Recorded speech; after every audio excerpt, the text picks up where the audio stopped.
என்னுடைய தம்பி விமல். அவ நாங்கள் அவனை கதாநாயகனாக பார்க்குறது இல்லை. எங்கள் குடும்பத்தில் ஒரு இளைய தம்பி அவன். எங்களுக்கு எல்லாருக்கும் அப்படி தான். அவன் மேலே நாங்கள் எல்லாரும் பேரன்பு வச்சுருப்போம். எங்கள் குடும்பங்களில் இருக்கிற எல்லா நிகழ்வுலையும் அவன் இருப்பான். அப்படி செல்ல தம்பி அவர்.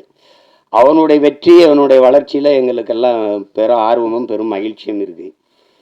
இன்னும் அவனுக்கு களவாணி மாதிரி படம் வரணும், இருந்தாலும் அவனுக்கு வாகை சுடவா மாதிரி படம் நிறையா வரணுங்கிறத என்னுடைய இது. அந்த படத்தில் என் தம்பி சர்க்குணமும் இன்னும் அவனுக்கும் அந்த மாதிரி ஒரு படம் வரணும். என் தம்பி விமலுக்கும் அவ்வளவு சிறந்த ஒரு படம். அது பல விருதுகளை எல்லாம் வென்றது. ஒரு வாழ்வியலை இந்த வறண்ட நிலப்பகுதியில் வாழ்கிற செங்கல் காலவாயில் இருக்கிற அந்த மக்கள், அந்த பிள்ளைகளின் கல்வி, எவ்வளோ சிறந்த படைப்பில் நடித்து அந்த தம்பி இதில் கதாநாயகன் நடிச்சிருக்கிறார். சாயா அவங்க எங்கள் அண்ணன் பொண்ணு. அவங்க மறந்துருப்பாங்க. ஒரு தடவை எங்கள் அண்ணன் மகள் நடிச்சுக்கிட்டு இருக்காவா அறிமுகப்படுத்தினார் யார் கண்ணன். நாங்கள்லாம் ஒரே குடும்பம். அதில் நம்ம வீட்டு பொண்ணு நம்ம படத்தில் நடிச்சிருக்கிறது பெருமை. அடுத்து சேஷாஸ்விதா அவங்க கேட்டேன். அவங்க பேர் கனிமொழின்னாங்க. அவங்க இப்போ சேஷ்வதா ஏதோ பேரை மாற்றி வச்சுருக்காங்க. தமிழ் எப்படி அழியுதுன்னு கேட்டிங்கன்னா இப்படி தான். கனிமொழின்னு ஒரு பேரை மாற்றி வைக்கிறது அப்படி தான். என்ன பண்ணுறது, ரெயின்போன்லேயே தமிழில் எழுதுங்கன்னு சொல்கிற நிலைமையில் இருந்தால் அதெல்லாம் நம்ம மொழியில் பேர் வச்சுக்கிறது கூச்சப்பட வேண்டியது இல்லை. நீங்கள் நல்ல பேர், அதெல்லாம் உங்கள் பேர் கனிமொழி அவர்கள். அடுத்து என்னுடைய தம்பி குரு சுரேஷ், என் மண்ணுக்காரன், என் மேலே பெரிய பாசம் கொண்டவன். என்ன மனசில் பட்டதை கூச்சமில்லாமல் பேசுவான். அது மற்றவங்களுக்கு வெறுப்பாக இருக்குது. இப்போ என்னையெல்லாம் பார்த்தா சில பேருக்கு அருவறுப்பாக இருக்குது, வெறுப்பாக இருக்குது. என்னத்தையோ பேச்சு கிடக்கிறாப்புல இருந்தால் அப்படின்னு. அது மாதிரி தான் அது அவனுடைய இயல்பு. அவனுக்குள்ள நல்ல ஒரு மனிதன் இருக்கான், நல்ல மனிதாபிமானம் இருக்கு. இரு உட்காரு.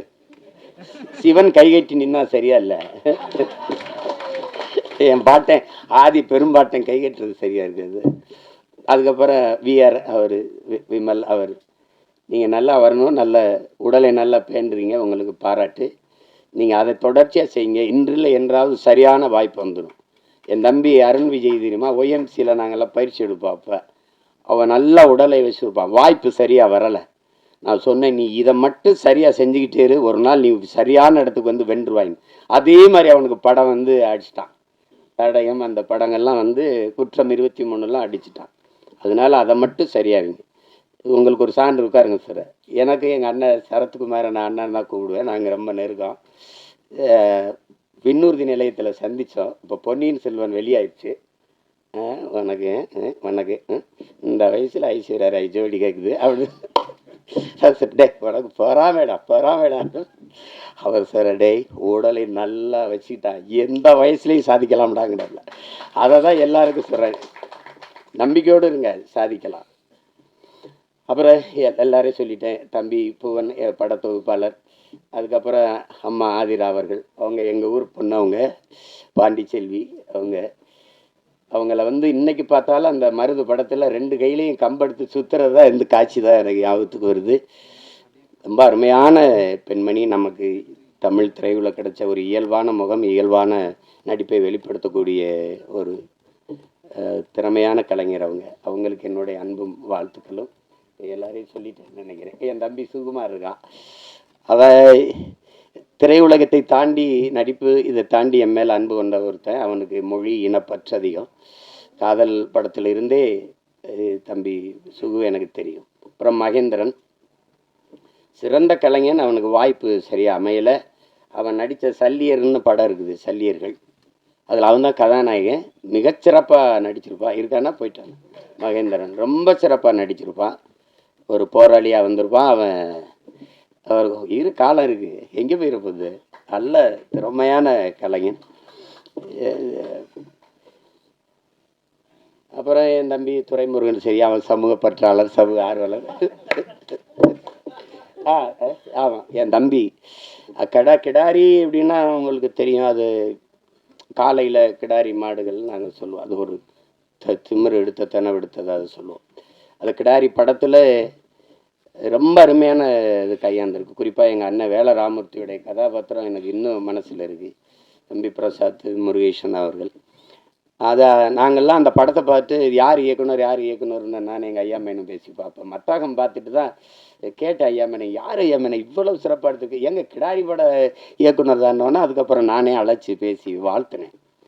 ரொம்ப திறம்பட்ட, அவனுக்கு என் மேலே அன்பு இருக்கு இல்லையோ, அவனுடைய மகனுக்கு என் மேலே பேரன்பும் பிடிப்போம். என்னை பார்க்கறதுக்காக வந்திருக்கான்னாங்க, நான் அவனை சந்திக்கணும். இது எல்லாரையும் சொல்லிட்டேன். என்னுடைய தம்பி கார்வண்ணனை பற்றி உங்களுக்கு சொல்லணும். நாங்கள் அவர் எந்த திசையில் இருந்தார், நான் எந்த திசையில் இருந்தேன்னு தெரியல. ஆனால் எங்களை ஒரு ஒரு உணர்வு இணைக்குது. அது எங்களுடைய மொழி இனப்பற்று. அப்போ அவர் எடுத்த படங்கள், இப்போ தானே படம் பார்க்கும்போது அவர் பெட்டி கடை முதல் படம், அதுவும் கிராமத்தில் நடந்த அனுபவத்தில் எடுத்தது தான். அதுக்கப்புறம் தமிழ் குடிமகன், அது என் தம்பி துறை சொன்ன மாதிரி ஒடுக்கப்பட்ட தமிழ் சமூகத்தினுடைய நிலையை, இன்றைக்கு அந்த நிலை இருக்குது அப்படிங்கிறத படம் எடுத்தார். என்னுடைய தம்பி சேரன் அவர்கள் நடிச்சிருந்தாங்க. ரொம்ப அருமையான படம். நான் திரையில் பார்க்க முடியல, தொலைக்காட்சியில் தான் பார்த்தேன். அதை பார்த்துட்டு நான் பாராட்டி வாழ்த்து அறிக்கையெல்லாம் கொடுத்தேன். ரொம்ப சிறப்பாக இயக்கியிருந்தார். அது உரையாடல்கள், திரைக்கதை, போக்கு எல்லாமே மிக நேர்த்தியாக இருந்தது. அடுத்தது இப்போ இந்த படம் மிக சிறப்பாக வரும்னு நினைக்கிறேன். அவர் தொடர்றதுக்கு ஒரு பிரச்சனையை, அந்த பிரச்சனையை பயந்து தான் அதை சரி செய்ய முடியாமையே போயிடுது. அது ஒரு சமூகத்தில் இருக்கிற பெரிய அவலம் தான். சில இதை பேச மறந்துடும் இல்லையா? மேல்பாதி மங்கலத்தில் கோயிலுக்குள்ள விடலைன்னா நமக்கு எதுக்கு பிரச்சனைன்னு நினைக்கிறாங்க. அது ஓட்டுக்காக நிற்கிறவன் தான் அதை சிந்திப்பான், நாட்டுக்காக நிற்கிறவன் அதையெல்லாம் சிந்திக்க முடியாது. நீ போட்டா போடு, போடலைன்னா போ, சரி எதுவோ அதுதான். உலகத்தில் என் அன்பு சொந்தங்கள் உங்களுக்கு சொல்லுவேன், உலகத்தில் சாதித்த எல்லோரும், இந்த உலகத்தை இவ்வளவு பெரிய மாறுதலுக்கு கொண்டு வந்த எல்லோரும் தன் மனச்சான்று வழிகாட்டுதன்படி நடந்தவன் தான் இவ்வளவு பெரிய மாறுதலை கொண்டு வந்திருக்கான். நீங்கள் சின்ன சமரசம் செஞ்சாலும் அது சரியாக வராது.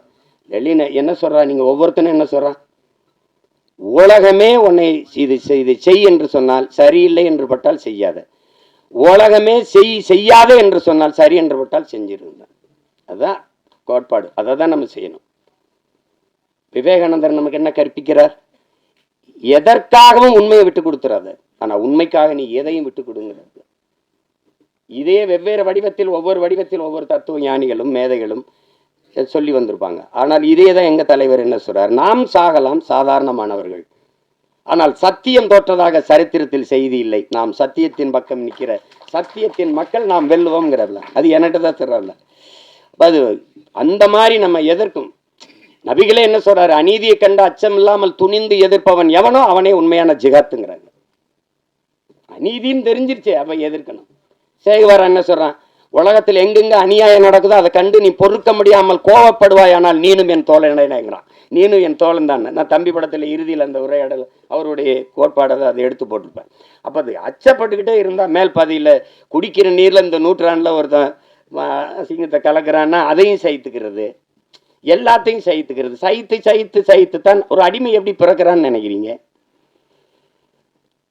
அடிமை எப்படி பிறக்கிறான்? அநீதியை கண்டு எதிர்க்க துணிவில்லாதவன் அதை சகித்துக் கொள்கிறான், தொடர்ந்து சகித்துக் கொள்கிறவன் அடிமையாகிறான். இவ்வளவுதான் அடிமையின் பிறப்பு. அப்படிதான் நம்ம அடிமையாயிட்டோம். எதை உங்களால ஏத்துக்க முடியுது?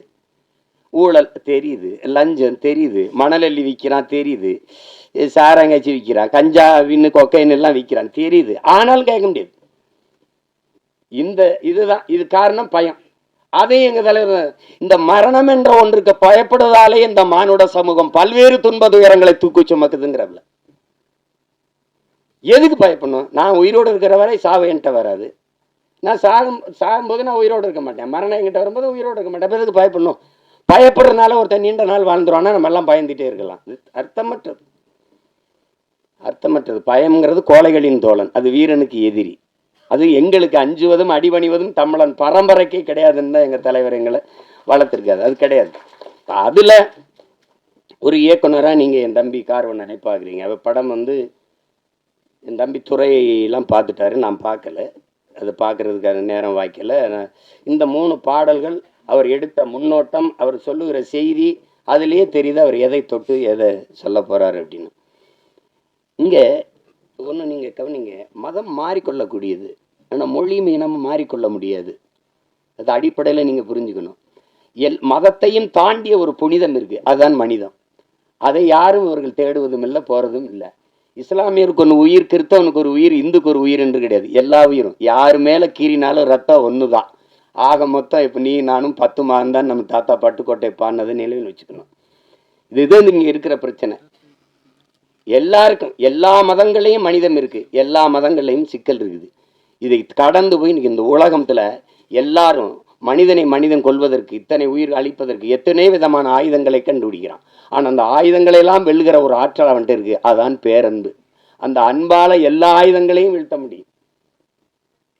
அதுதான் இன்னைக்கு நீங்க உலகத்தில் எவன் பாடுனா புதியதொரு உலகம் செய்யும் கெட்ட போரிடும் உலகத்தை வேரோடு சாய்ப்பவன் பண்ணது எந்த ஆட்டம் புரட்சி பாவலன் தான். அவனுடைய பேரனும் பேத்திகளும் கெட்ட போறனால வேரோட சாஞ்சிச்சு ஈழத்தில். அதானே அது சிக்கல். அந்த மாதிரி நேரத்தில் இறுதி போர்க்கட்ட சூழலில் என் தலைவன் இருந்து நான் வந்த பிறகு தொடர்ச்சியாக பேசி பேசி சிறைப்படுத்தப்பட்டேன். யாருமே என்கிட்ட நெருங்க பயந்தாங்க. 1 ஆண்டுகளுக்கு மேலே சிறையிலே இருந்துட்டேன். அப்போ அந்த நேரத்தில் ரொம்ப சோர்வு. அப்போ என்னை தேடி ஒருத்தர் படம் எடுக்கணும்னு வர்றாருல, ஒருத்தர் வரார். வந்தவர் அவர் அதுக்கு முன்னாடி 2 படம் எடுத்துருக்காரு. வந்து என்னோட வந்து படம் எடுக்கணும் வந்தோடனே அந்த மனநிலையில் படம் இருக்கலாம். ஆனால் என்னோட வந்தது அவர் ஆறுதலாக இருந்தது. அப்போ பேசும்போது அது காரணம் வந்து அவர் சொன்னார் மாதிரி நான் கத்தி கதறி வெடித்து இந்த தம்பி உதாரணமாக இந்த ஈழப்படுகொலை எப்போ பேசி பேசி சிறைப்பட்டாலும் அது கவனிச்சிருக்காரு. ஒருத்தர் இப்படி பேசிட்டு இருக்காருன்னு அந்த ஈர்ப்பு. அவர் திருநெல்வேலி இருக்காரு, நான் சிவகங்கையில் இருக்கேன். எங்கள் 2 பேரையும் வந்து சேர்த்து ஒரு இடத்துல சேர்க்கு.